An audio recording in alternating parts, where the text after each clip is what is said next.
What up YouTube? How are you feeling today? Hope you're doing great, hope you're doing fantastic. Back with another Division 2 video, and today we're gonna talk about all the expertise skill updates. Yes, TU15 Season 9 Hidden Alliance is live for now 6 to 7 weeks. Something like that around it, and now we have a full list of all the skill upgrades through your expertise system. We all know we can upgrade almost everything in our expertise system: our weapons, our gear, our specializations, and of course our skills as well.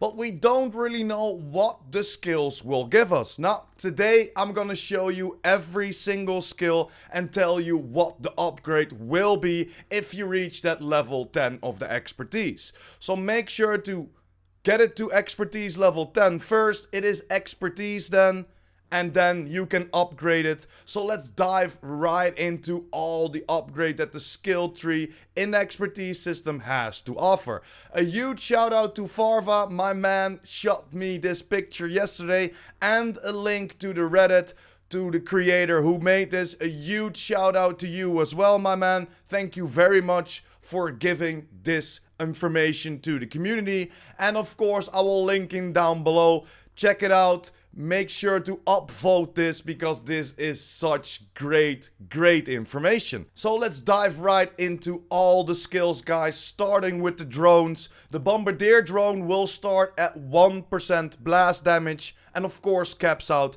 at 20% blast damage. The defender drone will give you 1% damage reduction and of course caps at 20% damage reduction. Then we have the fixer drone. This will have some extra duration on there, and every single time you upgrade it will be an extra 1%. So you'll start at 1% duration and cap out at 20% duration. The striker drone will give you 1% damage, caps out at 20% damage, and the last drone will give us that extra scan range, of course that technician drone, and of course caps out at 20% scan range.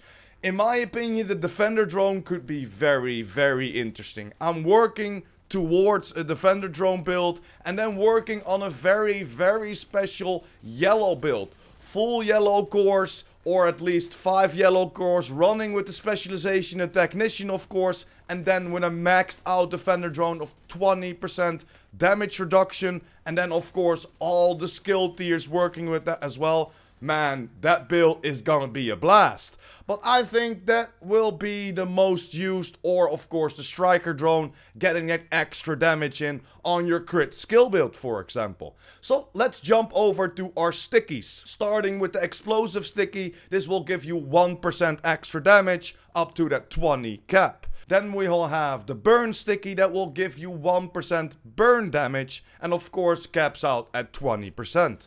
Then we will have the EMP sticky, the last sticky, and this will give you a 1% EMP blast radius. So that could be very interesting. We can cap it out of course again at a 20% blast radius, but the blast radius is pretty big. An extra 20% could be a huge deal for that EMP sticky.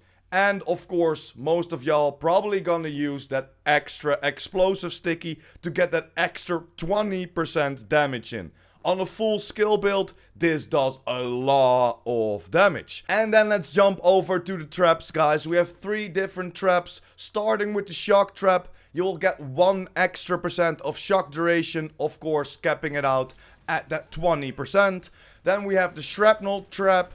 The one that is such a fan in the PvP community, will give you 1% extra damage, of course capping out at that 20%. And the last trap we have is the repair trap, and this will give you 1% extra repair, of course again capping out at that level 20. So I think most of y'all are probably gonna use or the shock trap or the shrapnel trap. I don't see many people using the repair trap, to be honest with you. Most of y'all will probably run around with the shock trap to trap boomer, for example, or at the end of countdown trap everybody that is coming down at the extraction. So let's jump over to the chem launchers, guys. We have 4 different chem launchers, as we know, starting with the fire one.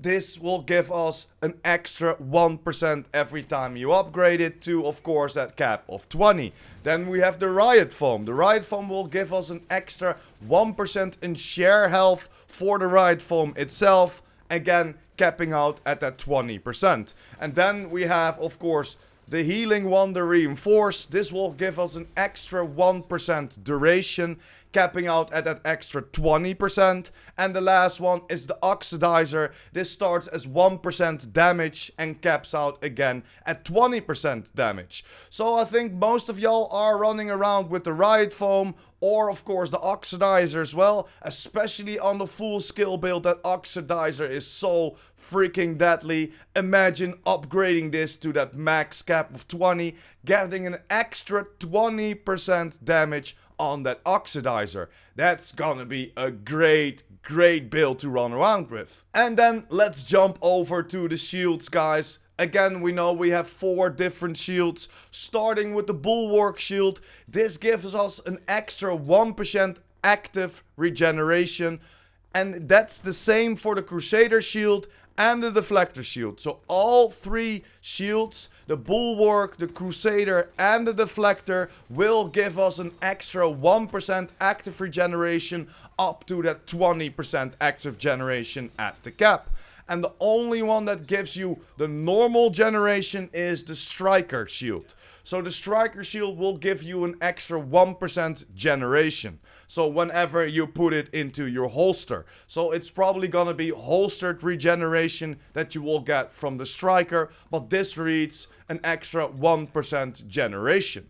So again, the shields can give you a lot of extra things, especially the Bulwark, the Crusader and the Deflector will give you that active regeneration, and this does a lot for you. You do not have to put your shield away until that generation kicks in. No, you can still hold it in front of you and you will get that extra 20% generation on there. That is just a huge deal. So all the shields out there that have that extra percentage on there, max cap of expertise, man, you will never die again. And especially if you make a build around it with the skill tier, you can just face tank almost everything in the game. And then let's start over to the Fireflies. We know we have 3 different Fireflies. The Blinder Firefly will give us an extra 1% blind effect duration, of course, again capping out at that 20%. Then we have the Burster Firefly. This gives us an extra damage percentage, so starting at 1%, ending at that cap of 20%. And that's the same for the Demolisher. This gives us an extra 1% damage as well, and again capping at that 20%. So again, this could be very interesting, especially for the Blinder. If you throw it, of course, the enemies get blinded, and getting an extra 20% duration is pretty high up there. So for example, if your Blinder has a 10-second duration, you will get that extra 20%. You will get an extra 2 seconds of duration. And within the game right now, with all the damage that we can do with our character, a 2-second fight is a long time. So that extra 20% definitely can come in clutch. So this might be a very nice thing to stack in as well. Then let's jump over to the pulses. We know we have 5 different pulses. Yes guys, 5 different pulses, starting with the Achilles pulse. This will give us an extra 1% damage, again capping out at that 20%. Then we have the Banshee. This will give us an extra 1% of disorient duration, capping out at that 20%. That could be very interesting. The Banshee Pulse is already very useful, and imagine using this with a crit skill build, for example. Skill build, Banshee Pulse, boosting the duration even up higher. Man, you can just disorient that for like 50 seconds. Probably a little bit too much, but you know what I'm getting at. Then we have the Jammer Pulse. This will give us an extra 1% radius up to that 20%. Then we have the Remote, gives us 1% radius as well, again capping out at that 20. And then we have at last the scanner pulse, and this gives you 1% duration. So this is a very, very nice addition to the scanner pulse, because that duration is so important, especially if you're not running some yellow cores, you're not running a skill build. The duration, if you can boost that up, so if we get that up to that extra 20% duration, there is a big chance you get close to your cooldown. So there is again a big chance to get an unlimited pulse build in. This is very, very fun to play with. Like, you know, I made my unlimited pulse build a few weeks back. So now let's jump over to the hives. We have the artificer hive that gives us an extra 1% tech efficiency. Of course, again, capping at that level 20. Then we have the booster hive. This gives us an extra 1% stim efficiency. The revive hive will give us an extra range. The stinger will give us extra damage. And then the restore hive will give us an X% of second duration extra. So again, we have 5 different hives. Again, they all cap out at level 20 right now. So you will give an extra 20% of tech efficiency, stim efficiency, range, damage, and then the second duration. Let's jump over to the decoy. The decoy will give us 1% threat level. So you can reach that up to that extra 20% threat level. So if you put him down, you have a bigger chance that the ads were gonna focus on your decoy only and not switching over from your decoy. When you start shooting them, instantly switch over to you and start shooting you. Now you can reach up to that extra 20% threat level, and that's very, very interesting to play with as well. And let's jump over to the turrets, guys. We know we have 4 different turrets, and every single turret will give us 1% extra damage. And again, of course, capping out at that level 20. So the sniper turret will give us 1% extra damage. The artillery turret will give us 1% extra damage. The assault turret and the incendiator turret will give us all that 1% extra damage when you upgrade it through your expertise system. And let's jump over to our last category, guys. Jumping over to the mines, of course. And every single one except for the healing mine will give you damage. So the explosive mine will give you 1% extra damage every time you upgrade it to that cap of 20. We have the airburst one that gives you damage. And then we have the cluster mines that will give you damage whenever you upgrade it as well.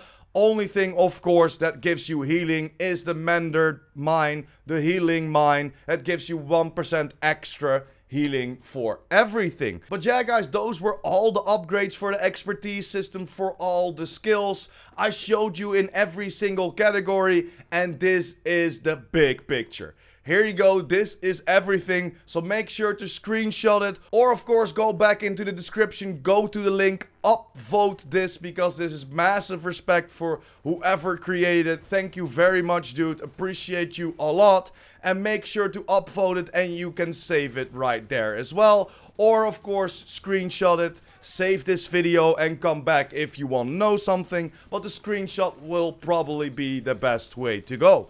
For me, I will probably stack into the defender drone. I will probably go for maybe the riot foam. It depends, because it gives you that extra in share health, right? And in share health will help you out with like the biggies. If you noticed, if you're running around with a red core build, you shoot down your riot foam, all the normal ads will get trapped for a few seconds and you can easily take them down. But all the biggies will get loose pretty fast for like a second or maybe 2 seconds. So if you upgrade your riot foam, the in-share health will get stronger, so it will be tougher for the biggies to get out of there. So that could be interesting. Of course, the oxidizer will be a very, very fun thing to play with. An extra 20% on that oxidizer.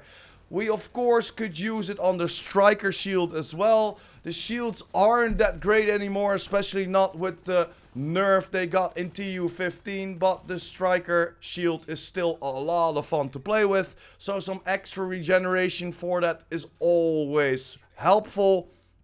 And then I think most of y'all probably are gonna go for like the scanner, because pulse is a big thing in this update. Of course, getting that extra duration in, like I explained earlier, you can maybe even get close to the cap of the duration and then the cooldown, building yourself that unlimited pulse build. The Banshee is very interesting, and those are, to start, one of the skills that I am going to pay attention to. And then of course we have the turrets. The artillery turret, for example, or the assault turret is one of the fan favorites. So I think a lot of y'all are gonna stack into that. Same as for the mines. If you're running around, of course, with the crit skill build, then running around with an assault turret and running around with the striker drone. So the assault turret and the striker drone will probably be one of the two that most of y'all are gonna upgrade.